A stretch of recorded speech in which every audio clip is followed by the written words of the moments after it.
of 5 series, I thought you might be in for a quick night. I mean, that's the thing, is that we talk about this Cho'Gath pick being super strong and all that, but it wasn't like it just took over the game by itself. It was well coordinated on the side of United. Even that first blood by Dandy was keyed off the fact that Deftly had shot a hawk shot into the bottom jungle, and they saw Sirti clearing down there relatively low, saw the wolf camp up, knew he would be there, and you know, Dandy's kind of camped there and waited till it got a little bit lower before he kind of hopped over and then looked for that kill. So very impressive stuff on the side of eUnited, and we'll have to see if Big Jackals can bounce back here. Yeah, you summed it up really good right before the commercial break, where you said that even though Dandy was the one to get things rolling, it wasn't just one person snowballing the map for eUnited and just kind of being the solo carry. It was a big team coordinated effort, and they utilized not only just the hawk shot and the team communication, but vision control, more importantly vision denial, as we kept seeing Big Jackals have to wander into their own jungle blindly. And here in the draft already, we see the fact that Cho'Gath banned out by eUnited. Don't want to risk giving that one over as a first pick. Not as willing to take risks in the draft, given that they probably consider themselves a stronger team. You don't want to give up an extremely strong power pick. And Big Jackals banning away that LeBlanc right away. Yeah, and the fact of the matter is, too, we've also seen them ban away the Caitlyn now that they're on blue side, so they may have a priority pick in their heads for the red side. It looks like it will be the Rek'Sai. It was banned away by Big Jackals in the first game. This time around, they're on blue side. This is their priority pick that they're looking for. I'm going to be interested to see how people choose to build Rek'Sai in competitive, given the fact that the AD is relatively stronger now with some of the more aggressive itemization choices, potentially. I mean, even when you did go Warrior on Rek'Sai in the past, you would still often go with things like Titanic Hydra second. Will we potentially see a more aggressive build out of the Rek'Sai? We'll have to wait and see. That said, with all these new priority champions bouncing up for both teams, the Galio falls through. Yeah, and this is a Galio flex for eUnited as well. We've seen, I was going to say, we've seen Zeyzal play in the support position, but looks like he will be going, reprising his role on Alistar this game, as the Galio could be a top, it could be a mid lane flex pick, but still, like you said, priority pick that we would think would be crazy to be left open before, now falling through. And the big thing is that just with their first 2 picks, eUnited have already secured themselves a monstrous front line, right? The amount of damage reduction that comes in with both these champions is very intimidating when you're trying to chew through somebody. And the thing, too, about the early Alistar pick is you're kind of saying to Big Jackals, we're not scared of your bot lane. We don't think you can bully us to the point where you're exploiting some of Alistar's weaknesses early on. And we're going to get a ton of utility out of this pick later on in the game. So it's a little bit of a, you know, kind of disrespect in some sense to take Alistar blind so early on. I mean, there was a time when you would do that, when you could max E and kind of play every lane out safely and you know, just be on the back foot the whole time, but it's no longer quite like that with the heal now being on his passive. Yeah, so a bit of a different play style from the Alistar, but like you said, eUnited not afraid to just kind of flex their muscles a little bit. Zeyzal had a good performance on it in game number 1, didn't wind up dying, but again, not a lot of his team did. But it's going to be Kalista and Thresh, a big kind of bully lane coming out from the side of Big Jackals. They say, you're going to blindly pick this Alistar and do us again, we're going to punish you for it, or try to. I mean, yeah, that's the thing, is that this is kind of the test of the game, right? I mean, the Caitlyn pick, very strong, good at punishing things, but they paired up with the Braum, which is just a good matchup into the Alistar should you go late game. This time around, they're actually just taking 2 champions that should be able to bully this Alistar very hard. So if this is something that eUnited is able to get away with, that spells big trouble for Big Jackals in game 3, because you can expect another Alistar game if you're not able to ban it away. And like we said, with this big front line already secured, you can go ahead and grab that Kha'Zix pick.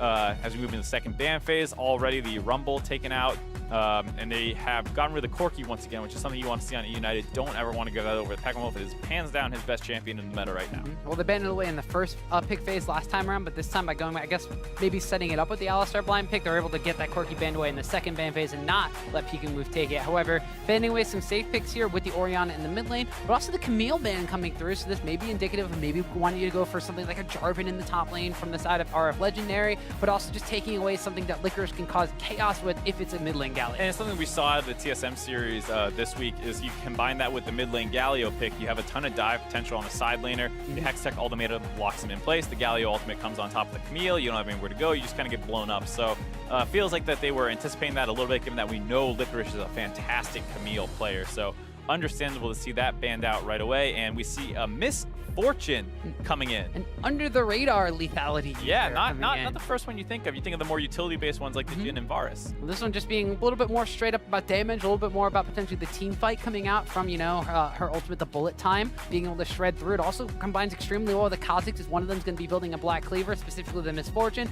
lowers all that armor, lowers the resistances already for the Kha'Zix who's building, you know, the Dustblade like we saw last game.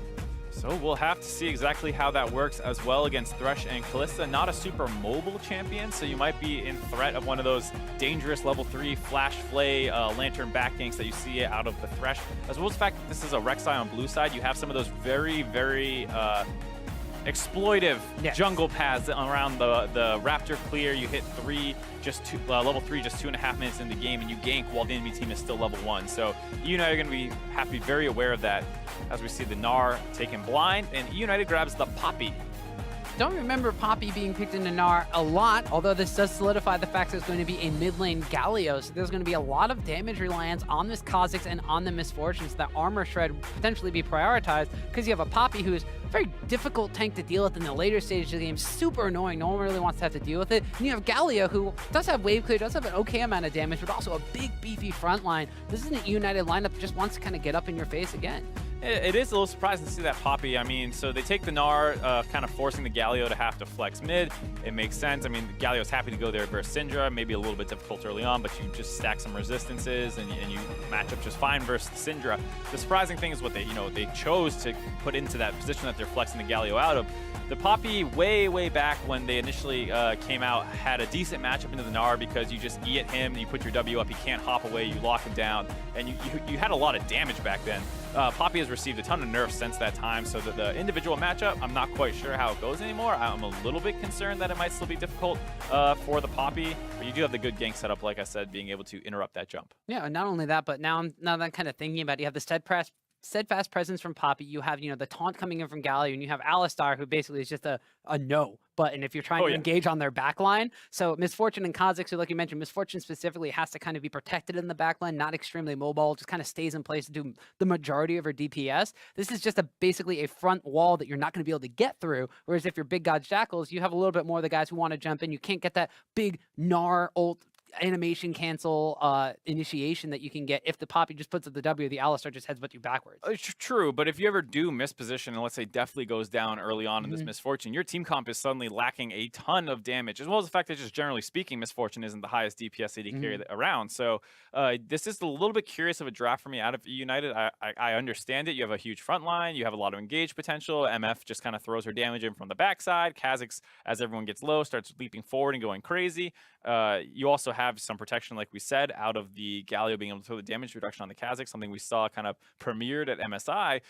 All that said, it is a little surprising just how they got there. They could have got a better matchup on the top side. You mentioned the Jarvan. That does decent in Gnar, has gank set up as well. Then you have like a better damage threat potentially. So I'm a little surprised to see it go this way. Yeah, so if you're at your Big God's Jackals, we said eUnited threw out a lot of new things in 7-14 in game number 1. They're still kind of taking some new things as well. They're putting the Galio in the mid lane, which we haven't necessarily seen GBM play a heck of a lot of. If I recall, maybe like one game tops, but not a GBM not a champion. ton, right. Yeah. And then we have the Poppy in the top lane we haven't seen in a decent amount of time. And Misfortune in the bottom lane. The last time we saw her, she was mainly a support in the bottom side of the map. So then you have a lot of different kinds of things once again. And now if you're Big God's Jackals, you have some priority picks. You got your Rek'Sai, your first pick overall. Sir T was the guy who was trying to make things happen. Now you're going up against a team composition that we're a little perplexed about ourselves. This could be the game that you can try to win and bring the series back. Even if you lose this one, it's going to be difficult. Right, and we talk about, okay, late game, you find a flank onto MF and you kill her instantly. How does eUnited win the team fight? You can also do that early game. If you're able to use, like we said, that Thresh just set up some ganks, or you do one of those aggressive paths down the bot side and gank at level 3 early on with the Rek'Sai using the creative pathing from the tunnels, you can also get a kill. And if you shut down the MF, it's the same thing as killing her early in a team fight, kind of where she's no longer a big threat over the game. She's been held down. You've snowballed off for a little bit. And so you have some of these potential opportunities to find ways to get leads. And then I'm still, like I said, just not sure how eUnited's comp will play that out. All that said, it's going to be hard for Syndra. She's immobile. There's all this engaged stuff. There's all these front lines in the way. Who are you going to be able to actually get your Syndra ult on top of? Kalista has a lot of engaged tools with the Thresh, but it feels like once again there's going to be this big front line blocking any target that you're going to want to throw it Thresh at, as well as who do you really want to hook other than Kha'Zix or MF on this team? Not too many choices. Right, so Big God's Jackals, while they have some priority picks for themselves, we'll see if they're going to be able to execute on this team composition. Once again, they have some pretty decent lane matchups. We'll see if they're able to take advantage of those, or if eUnited with another kind of unorthodox champion select here in Game 2, the second one we're seeing in the Challenger Series on 7-14, are going to be able to jump out to an early 2-0 series lead here in the Challenger Series Summer Semifinals. eUnited coming as the #1 seed, so we got high expectations for them against number 4 seed in Big God's Jackals. We just didn't expect all these different champions being thrown out. I mean, we talked about 7-14 being a little bit of a wild patch.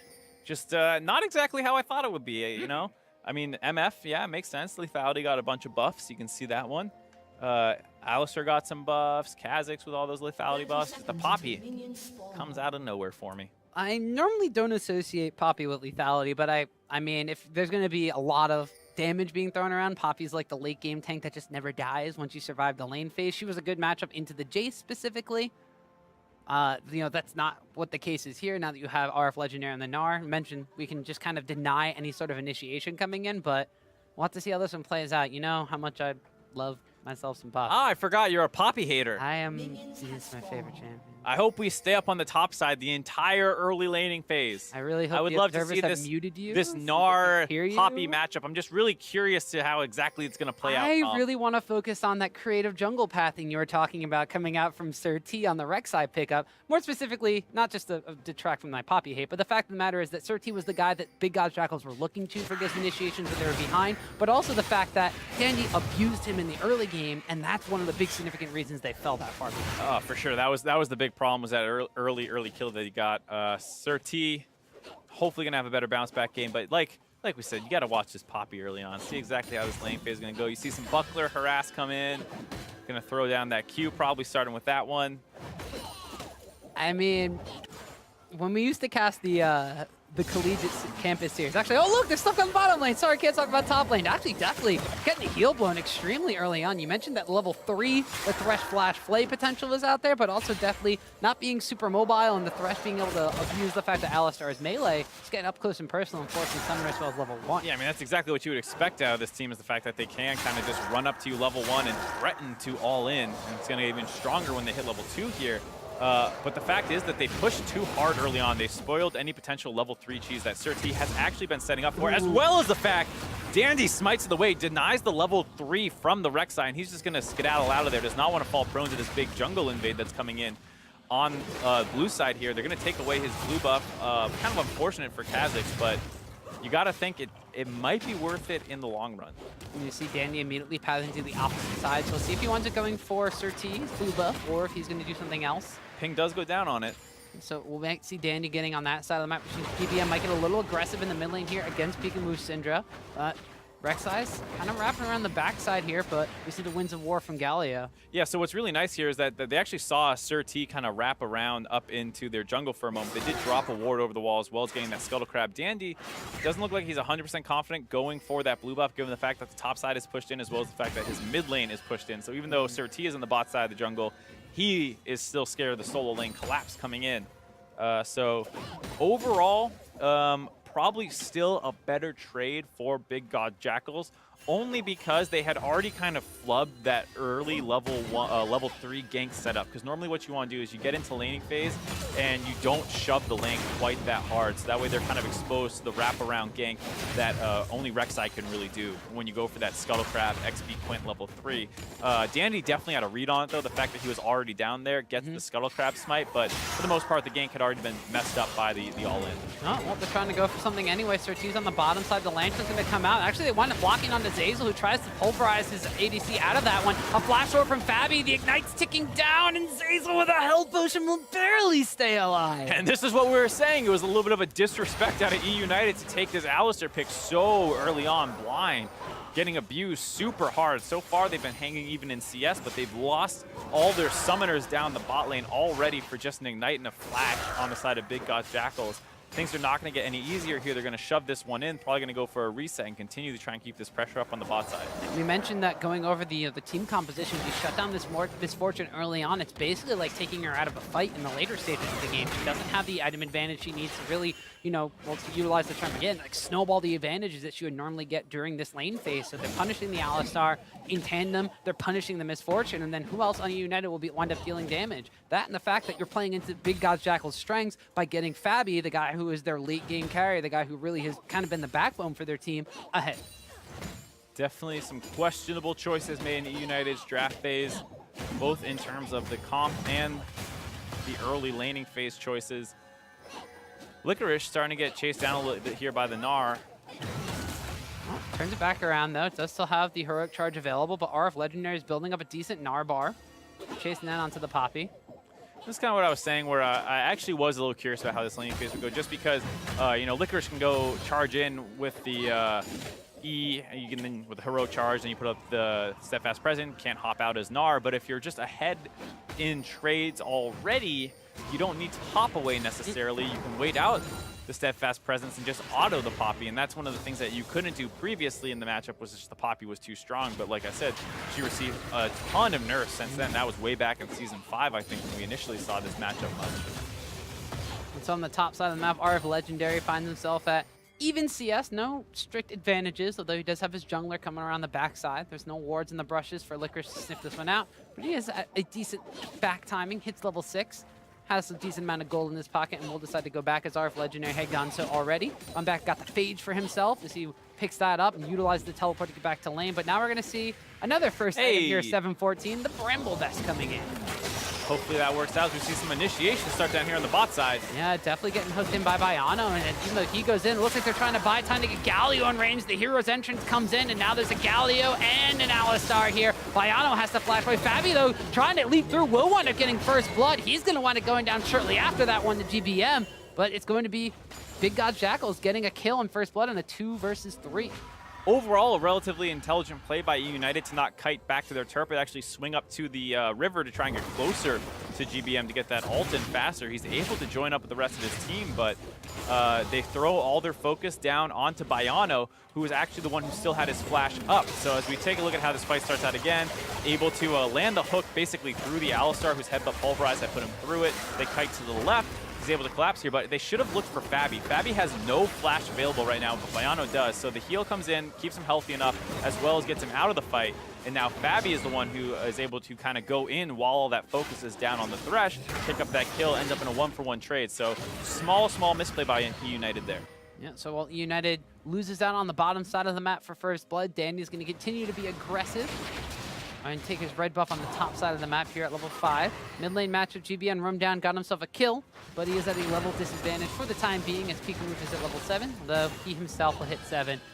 Top side of the map, we see Licorice and RF Legendary continuing to trade blows back and forth. And after Big God's Jackals, I mean, this is a stark contrast to where you were at 8 minutes in the game in game number 1. eUnited, you're basically even in gold with them, just have a couple hundred actually in your advantage. RF Legendary is at a decent spot in his matchup, has not died yet, hasn't gotten tower dove, hasn't gotten a 20 CS deficit at this point. So you basically shored up the holes of the early game that you had problems with last time around. If you're eUnited, I mean, you have a bit more of a scaling competition. You don't have to snowball as hard early on. eUnited definitely held in check a little bit this time around. The question that we had, of course, was how do these comps interact later in the game? Big Gods have not quite snowballed that bot lane advantage like you would have hoped. You know, they do have a lot of CS leads. That's why you see the gold advantage, about 400, 300 at this point. Also off the bonus gold from the first blood. But the big question is, will United's comp actually struggle to be executed in the late game, assuming that it kind of gets into this mid-late game at an even gold lead? Still a big question mark for me. Yeah, United have been touted as the team that has some of the better team cohesion in the Challenger Series. Both of the United squads actually coming into the forefront of that. GCU historically doing it later on. United kind of clicking from the get-go here as Licorice getting jumped on here. RF Legendary gonna go Mega. The boulder toss does get dodged out there by Lollipoppy. Definitely trying to get some ward clearing going on, but Viano's going to find another hook. This Thresh pickup paying dividends here. Flash away from Deathly. Does have the bullet time available. He's waiting to try to get into a safe spot. Rek'Sai, however, is going to utilize that ultimate to wind up picking up a kill onto MF. Dandy's able to trade a kill. He flashes forward, leads on nice to Fabi, but a flay out of the flash will mitigate that damage. Now Dandy trying to turn into Biano. Red buff's ticking away. One more Q. The smite to follow through as well. Dandy picks up 2 for himself. Overall, not a bad fight on the side of eUnited. Sir T got a little aggressive trying to finish off the MF there, but he kind of had to go for that because if you let her kite out away from that, that bullet time is going to wreck you over the top. Is able to use some of those invulnerability frames off the ultimate to jump onto the MF and make sure he gets that kill. We'll take another look at it as once again, definitely just a little caught out of position. It's one of those things where why is definitely the one clearing the ward as opposed to Zazel, the Alistar? This is kind of what leads to this fight going so wrong. It definitely gets hooked right away. There you see Sir T dodging out on some of the bullet time damage to make sure that he's able to collapse on that kill, but that puts him out of position. Multiple targets keep getting isolated, which is exactly what a Kha'Zix wants. Almost able to finish off Flabby, but a nice play by Biano keeps him alive. And not too bad overall, but still not what you want for your winning bot lane. Well, looks like that Big God's trying to keep up the pressure here. Sir T tries to go into Licorice, but he's just too tanky. Gets the stun against the wall, gets the Galio damage reduction. Now the taunt comes through as well. ARP Legendary gonna get a Justice Punch to the face. He's trying to find himself a Poppy, but he's not gonna find anything but the cold embrace of death. Licorice picks up a kill. And once again, GBM getting out of the laning phase onto the map early on, just 10 minutes, following up on another aggressive play out of Big God Jackals that is able to turn around in eUnited's favor. Really impressive stuff out of him, as it looked like they had been pushing a little bit too hard, but here we go again. GBM teleports back into the mid lane. He's setting up his own play. Immediately goes back down to the bottom side of the map. Oh, there's control ward right there, so they don't know he's in there. The taunt coming out from the brush. GBM gonna knock up on the Fabby. He gets knocked all around by the Alistar follow-up, but he will get the Lantern to safety. eUnited, despite being behind, or not behind, but being even with Big God's Jackals in this game, not having the same advantages, GBM is still continuing to be a force around this map. So here we see that play up in the top side. Sir T wants to kick this off, gets stunned up, not quite able to get the knockup how he wants, gets it there. But the Poppy had already done so much damage that by the time GBN comes in and finishes him off, he gets kind of messed up. There's that taunt into Justice Punch combo, like you said, not actually able to get an auto attack onto Licorice. And at this point, GBM has done so much work on his own. Licorice walks back up, pops him with the buckler, catches it, gets that nice shield. Tom's favorite animation in the game.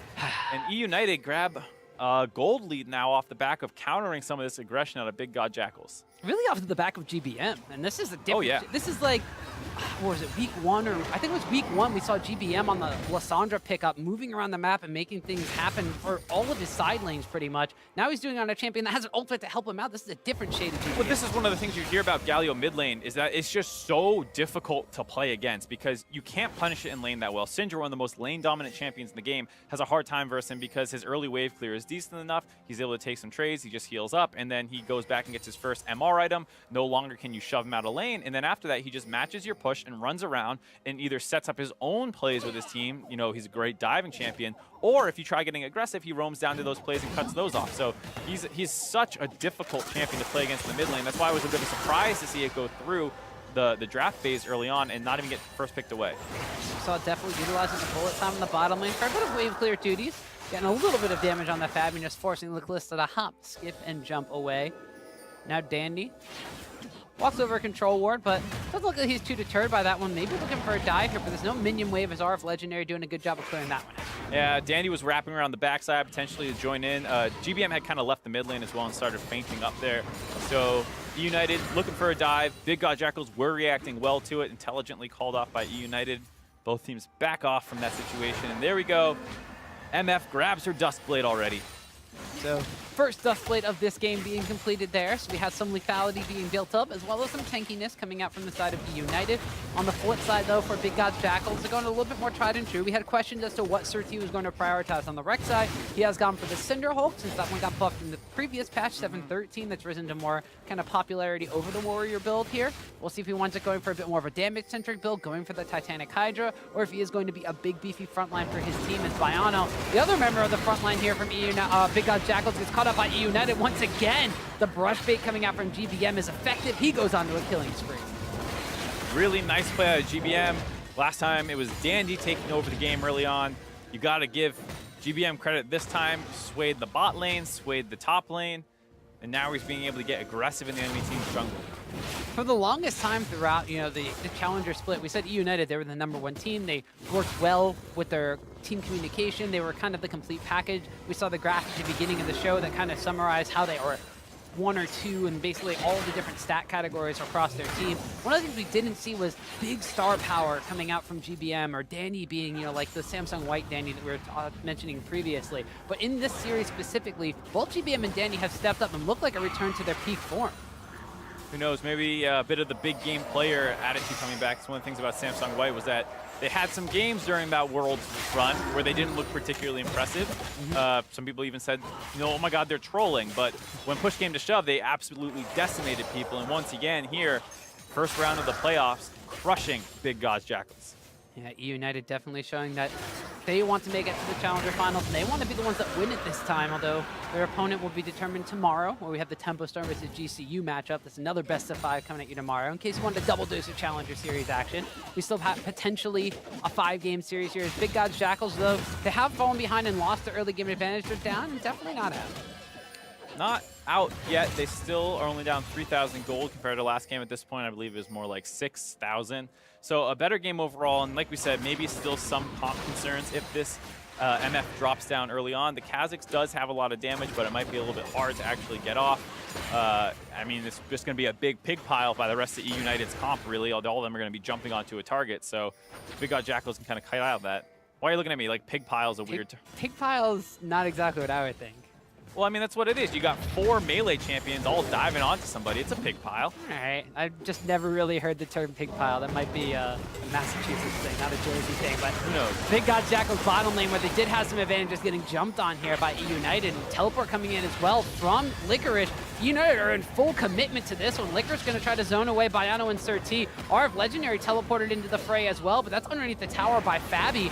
Big God's Jackals may have been able to dissuade this dive here from eUnited, but eUnited with grouped up 5 on the bottom side, looking like they might try to push down this tower. But nope, they're going to back away and make it back towards mid lane. So good response from Big God's Jackals here. Only cost Sir T his flash. Everyone else able to get out of that one for free. Very scary for a moment there, though, because if you land some of that chain CC with the MF bullet time coming over the top, that can end up a bad play. Now Syndra caught a little bit out of position. Ooh, Peekaboo doesn't have a lot of mana, doesn't have enough to scatter the leak backwards, as the 2 tanks of Licorice and GBM don't have a lot to kind of chase down on the Syndra and Executor. So he will get out alive, but Licorice on this Poppy pickup now, he's teleported down to the bottom, walking his way back up to the top side. I mean, he's survived the lane phase against RF Legendary relatively unscathed. He kind of has, this weird bread and butter build for Poppy, where he kind of goes for a bunch of components for later game items to get him through the lane phase, so he can itemize against all different facets, get some cooldown reduction, have a bunch of these different things coming out. But once he wants to completing that first item, we'll really see how annoying this Poppy pickup can be. Yeah, a little bit of a Build-A-Bear item selection right now. I understand that terminology. Yeah. Grabbing whatever he can, making it work. Ooh, Zazel. Getting a little low. Able to be kept safe. Sir T might find an opening. He lands the Q. Well, the Prey Seeker is landed. Is he going to wind up going in with the ultimate? Looks like the answer is no, because eUnited has a lot of members there, and there's a tower still in their way. Big God's Jackals, though, are going to try to force eUnited out of this mid lane area, but once again, Licorice and GVM are just kind of staying steadfast in this mid lane. Peekaboo still barely any mana to his name. He's not going to be able to wave clear here forever. I mean, that's one of the things that eUnited's comp will struggle with as well, assuming Big God Jackals is able to stay relatively even in the game, is that they don't have great siege. They don't have great, ways to set up in front of a turret and just kind of force it down. They can dive you for sure, but if you're there with enough people, as RF now, speaking of dives. Yeah, they're going to start it off, and Dandy starts off with the tower tank, forces the flash away from RF Legendary, and here's the Poppy to follow up, and Dandy gets the kill track. Really nicely set up by eUnited there. They kind of knew he was coming up there. You saw Dandy sitting over the wall, waiting for him to get under the turret, and then the Poppy was in the mid lane, rotates up as well. They get that dive off, they get a kill. They're going to grab their first turret of the game, I believe. Giving the solo gold over to Licorice, that's going to be a very, very big Poppy. Wow, that is an 18-minute and 40-second first tower, which is a huge difference compared to game number 1 when eUnited took the first tower like sub 10 minutes. Yeah, I mean, much slower paced game. We saw that aggression coming out of Big God's Jackals down the bot side. They almost were able to kind of blow that lead open, but they couldn't quite convert on the plays.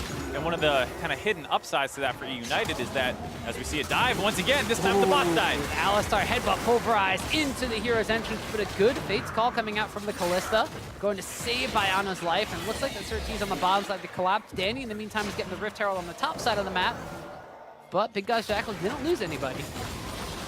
Nope, could have gone worse for Big God's Jackals, but once again, you see the utility of that Callista pick, able to save Biano, but he's still low health, still not able to defend this turret. Looks like the second one of the game going to be taken here by eUnited. Yeah, may have taken 18.5-ish minutes for the first tower to fall, but the second one falls like a domino right after that one, just a minute later.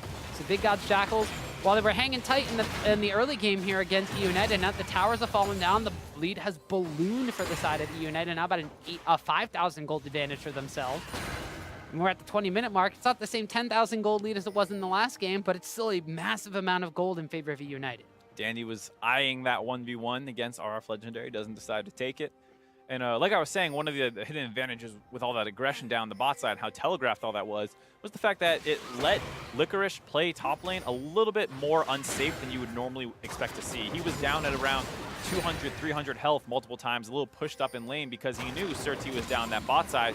As long as he avoids the all-in by RF Legendary, you can take as much harass as you want. Just make sure you don't die, you get your recall off, and you go home. The concern is sometimes when you know that a jungler might jump on you and bring that extra CC. You never really had to worry about that. Well, we see Big God Jackals and Surti continue to try to make movements on the map to take the Scuttle Crab around the Baron Pit areas that has now spawned the Licorice. Collapsing from the top side. They have a ward in that brush. They see RF and Surti. The Lantern goes out, but the taunt's going to come through. They're trying to make sure RF can't take it, but he does wind up jumping back onto it, so he's able to get out of there. He does wind up going mini very shortly after that, and there is a Rift Herald on the side of eUnited, so Big God Jackals have to stay in this kind of ARAM style mode to not let that tower fall. I'm surprised they didn't just use it there, as long as they dropped it far enough back and kind of let their front line protect it, making sure that Big God Jackals didn't engage on it. I'm sure that Rift Herald would have had enough damage to take down that last turret. Maybe they're trying to save it for a situation that turret's already very low. Maybe they think they can get it another time.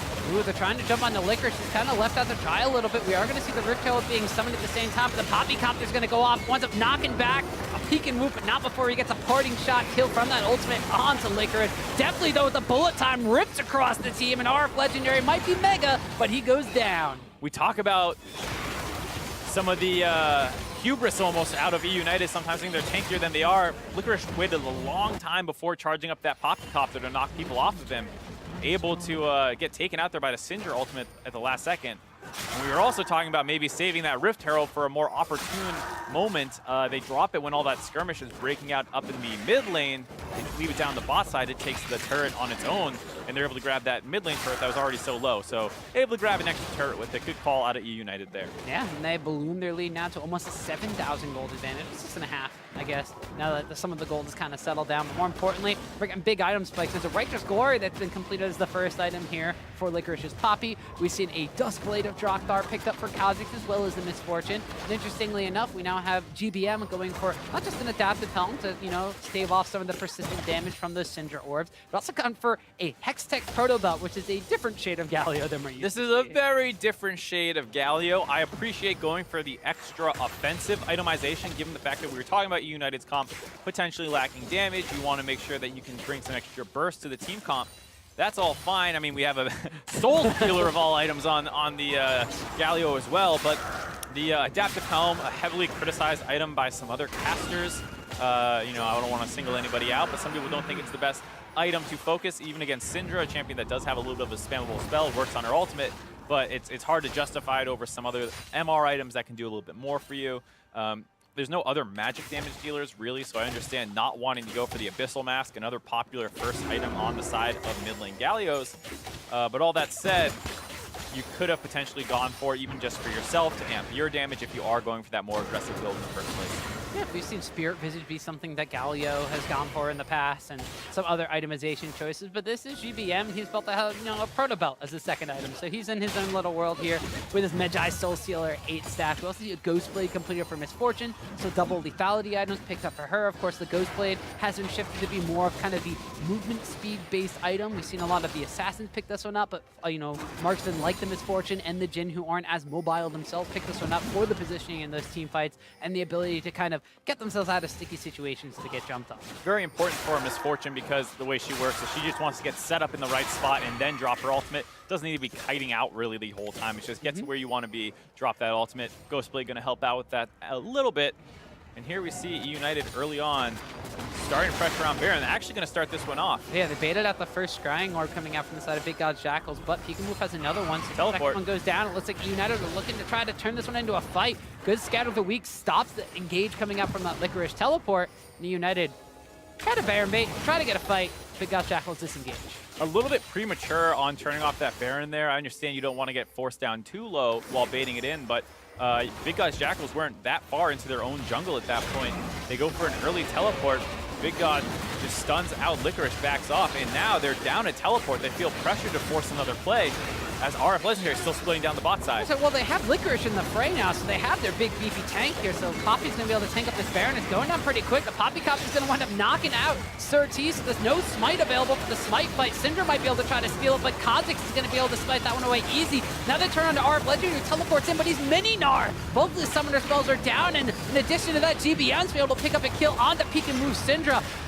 The Poppy charging forward with the heroic charge onto Sir T, knocks him against the wall. He's taking up all the spears, but they still have the Galio ultimate, so the dive is coming in for eUnited. 5 members strong are going through the tower. They pick up 4, they pick up a Baron, and they're going for more. eUnited forced that Baron completely on Big God's Jackals. A really nice Poppy ultimate, chaining it off the Alistar stun, making sure that Sir T cannot flash over it. It's a relatively telegraphed ability, and when you're coming for that Baron steal attempt against the Poppy, that's the only thing you have to look out for. Now, that said, maybe Big God's Jackal is not too familiar playing against the Poppy, but either way, well executed by eUnited. They take out the smite threat, they finish off the Baron before turning down and focusing multiple members of Big God's Jackals. And like you said, this mini-Gnar comes in. He had just actually exhausted himself mid-teleport. You see him come in with that little bit of blue on him. That just shows that he is going into his mini hyper state. So he has no tankiness really available. He just gets blown up by Deathly, and then the rest of the team, without their front line available, just get melted and chased down. Even the follow-through down onto Sir T on the Rek'Sai afterwards, eUnited were unafraid to dive through because they still had the Galio ultimate. They still had everything they needed to go through that time. Yeah, you saw there were quite a few Ren stacks onto Poppy there, but with the armor and the damage reduction coming in from GBM's ultimate, as well as picking up the buckler, Holmes took no damage from all those stacks.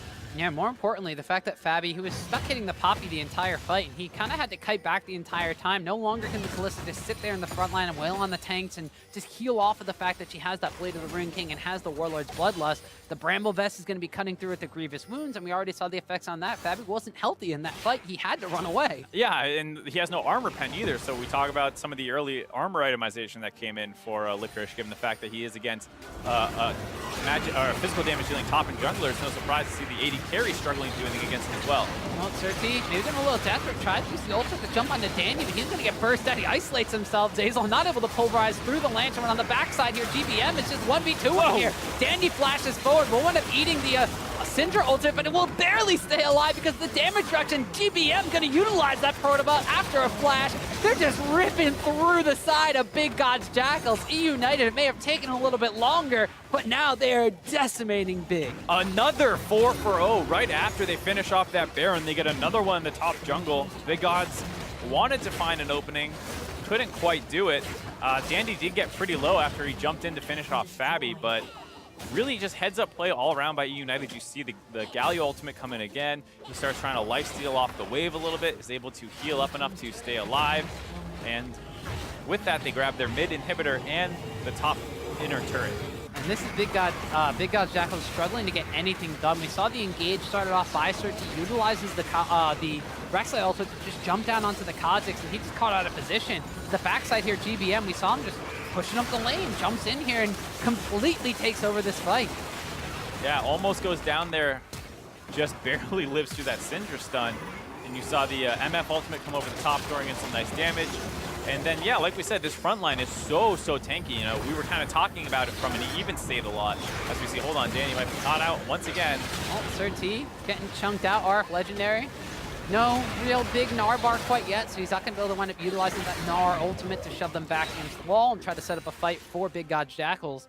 We mentioned the tankiness of the front line. Now, Poppy has Righteous Glory, has the Bramble Vest, completed Gargoyle Stone Plate, has a Spirit Visage for herself. Also, we see GBM opting for his third item after, his, quote-unquote standard Adaptive Helm Proto Belt Medjai's build. Why not get a Warmog's armor?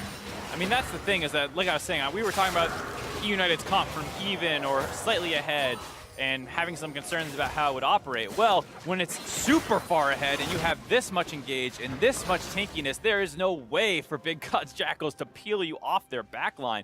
And you see them just being able to charge through all these turrets, all this kiting out that Big God's Jackals is trying to do. And got to give this comp a little bit more credit than I gave it initially. It has so much frontlining potential that they almost never need to be scared. Well, Big God's Jackals trying to get an engagement down onto eUnited. Certi and Bayano trying to get to the back line, but Definitely and Dandy are so well protected by that beefy front line from eUnited. The bolt time goes through, gets Certi and ARP Legendary extremely low, but it's just going to force them away from this tower here as eUnited don't even need a Baron buff anymore to push down into the base of Big God's Jackals. Grabbing their second inhibitor of the game, this time topside. No kills though, and they did get a little low during that engage. They don't have a lot of their cooldowns available, so they probably will have to back out here. But another nice push by eUnited.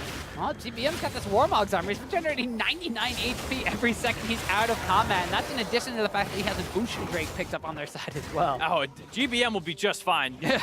But they are down all their ultimates, so it's a little bit hard to go for that kind of final push. So they're going to back off, going to spend some more of that gold that they have so much of. More armor coming in for multiple members of the front line of eUnited.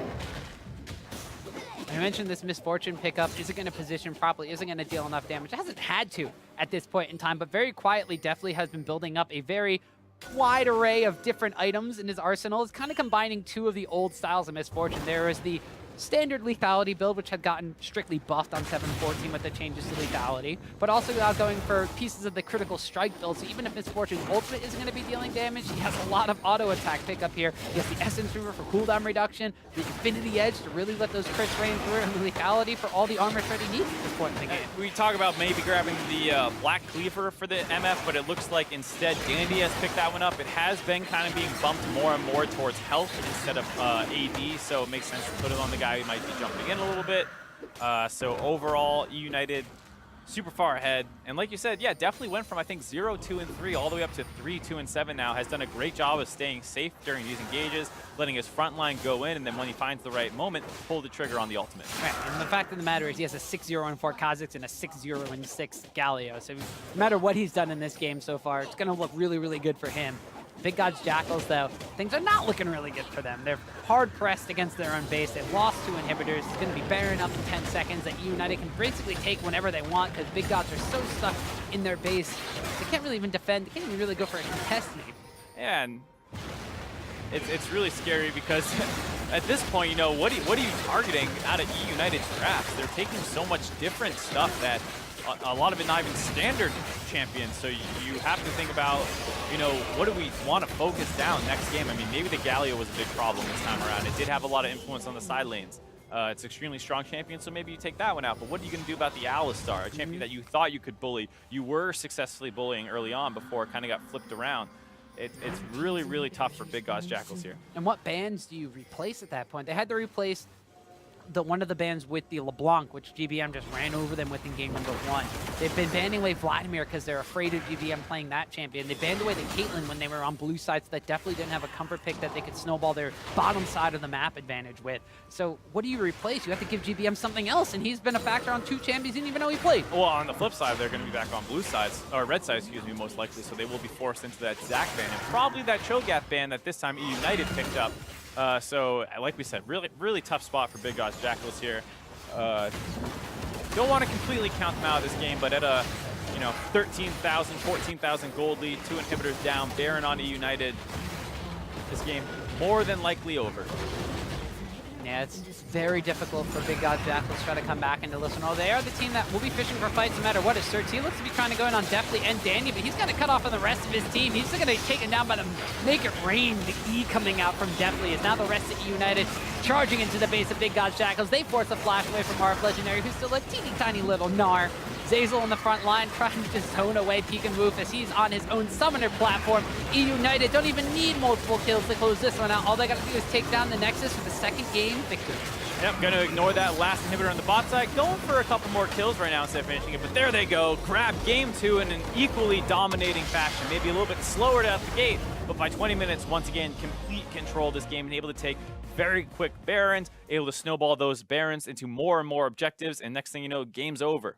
Yeah, it took a little bit longer, so there's a bit of a lull. So it kind of felt like, oh, maybe Big God's Jackals is kind of they picked the proper lanes to win this time around. They've been able to put pressure on the bottom side of the map, and they've been able to, you mentioned just before, kind of punish the Alistar pick throughout the lane phase of the game, but they weren't able to really kind of grab any sort of advantages. They just let eUnited kind of sit back, and all the kills and the gold counts are relatively even. eUnited was just buying time for item power spikes. And that's the thing. You look at it looked like they had a really good game plan to deal with the Alistar pick this time and have their whole early game kind of set up around that. They just seem to mis-execute on a little bit, on top of the fact that eUnited read that one coming. So that level 1 push that they went a little bit too far, it allowed the side of eUnited to be underneath their turret, so you don't need to be worried about that Rek'Sai coming over the back wall at level 3, on top of the fact that GBM was able to get that smite steal away, deny the level 3 from Sir T early on. He has to call his bot lane to help secure the blue buff, and then you're kind of into this split jungling pattern where you have a ton of time with Dandy up on the top side, and it just really threw their early game for a loop. And even though they continued to pressure around the bot lane, they got all the summoners out, and they got a small CS lead, by the time level 6s came around, already GBM was roaming and influencing the side lanes. Right, and you mentioned GBM being a big influence onto the sidelines this game. Game number 1, it was Dandy who had the highlight reel. This time around, it's GBM picking up the Galio, heroically entering in style all over Summoner's Rift. Yeah, maybe a little bit of miss targeting here as they ignore Fabi, who's able to go in there and pick up the cleanup kill, making this a 1-for-1 trade. But once again, you are neutralizing these aggressive plays out of Big God Jackals. This time up on the top side, Licorice getting low as the TP came in from RF Legendary. He turns that one. He instantly teleports back mid. They find another pickoff into this mid lane, and he doesn't let up at any point, making sure that he keeps saving members, always keeping them alive at almost 0 health. That time, Dandy barely able to get out alive. And showing us why he built the proto belt there by being able to pick the kill on the peek and move as he dives through that tower. But eUnited, once again, you mentioned just towards the end of that game, like they've been now dominating Big God's Jackals from the end of last week, where they were able to come back from a deficit and kind of close out that game despite GBM kind of not being as big of a factor on Talia. Now this time around, they've utilized what they have. Like they have had so far maybe 8 different champions throughout 2 games here. I mean, this is great because eUnited now, they're kind of being multifaceted and showcasing that it is about game 1, it was Dandy. Game 2, it was GBM. Before we've seen Licorice. Like every single person in this team is a carry threat. And it's like you said, how they're doing it with all these different champions, things that were not super meta. I mean, MF is not a champion that you're going to look at and say, we should ban that. Alistar, probably not the same way. I mean, like I said, the Thresh Callista, great idea behind it, but they couldn't quite execute on it. The Galio, probably a mistake letting that one through, given that you know that you can play Kha'Zix into Rek'Sai, not a terrible matchup. Maybe some small drafting errors, but as you head back into red side, it's a lot harder to draft around that kind of stuff. Yeah, and some of the unfamiliarity around the champions kind of spilled over into what Big God Jackals was trying to do in their own game plan. They didn't necessarily know how quickly the eUnited team was going to be able to bait and take a Baron buff. They got the teleport out of Licorice's Poppy, and they thought that they're going to be safe, about 25 minutes into the game. But eUnited just start that Baron up again, and they're the one that's taking a fight. Well, it's a good thing that they had managed to get such a lead already off all those side lane plays by GBM, because this was not a super clean Baron. I mean, it's a really nice Poppy ultimate to knock out the Rek'Sai to make sure this is a free Baron smite, but this could have been a disaster if the game was even, just because they're pinned up in the pit and they're getting collapsed on. Instead, they're super far ahead. Their tanks are able to walk forward. They take out the Syndra. They take out the Gnar, who teleports in as a mini Gnar. And then, like we said, super tanky. They continue chasing through. Here's another great Galio ultimate, keeping Licorice alive as it allows Dandy to kind of leapfrog through this fight, pick up the last couple kills. And yeah, like you said, they're so strong in game. They're so tanky. Even I was like, I don't know how this comp's going to work exactly. And it surprised me that once you get that kind of lead, there's just nothing the other team can do. And Big God Jackals have now struggled through 2 different games where eUnited hasn't even really played anything that they were extremely comfortable on. I mean, they have Deathly's Ash in the first game, and Dandy on Kha'Zix is not an unfamiliar sight on the Summoner's Rift, but they played a bunch of things we haven't seen them play consistently throughout the Challenger Series. More importantly, their gambit of putting RF Legendary on the top side of the map instead of playing Chris hasn't paid off for him. They tried to give him advantages in both matchups in the lane phase, and he wasn't able to convert. Yeah, that's definitely a big problem, the fact that the top side is not able to convert on bigger leads. He got Licorice low a number of times, but like we said, junglers on the bot side the entire time, not able to call him up there to actually snowball that advantage. And 7-14, Tom, you don't know what people are playing anymore. You're saying these are not eUnited's standard champions. Well, maybe they will be throughout the playoffs. The other team's going to have to look at this series very, very closely, and the winner of tomorrow is going to have to figure out exactly what out of all these champions is the actual problem. All right, well, we've still got at least one more game to go in this best-of-5 series. We're going to be stepping away for a little bit, but stay tuned for more of this series between eUnited and Big God's Jackals. You're watching the Challenger Summer Split Playoffs.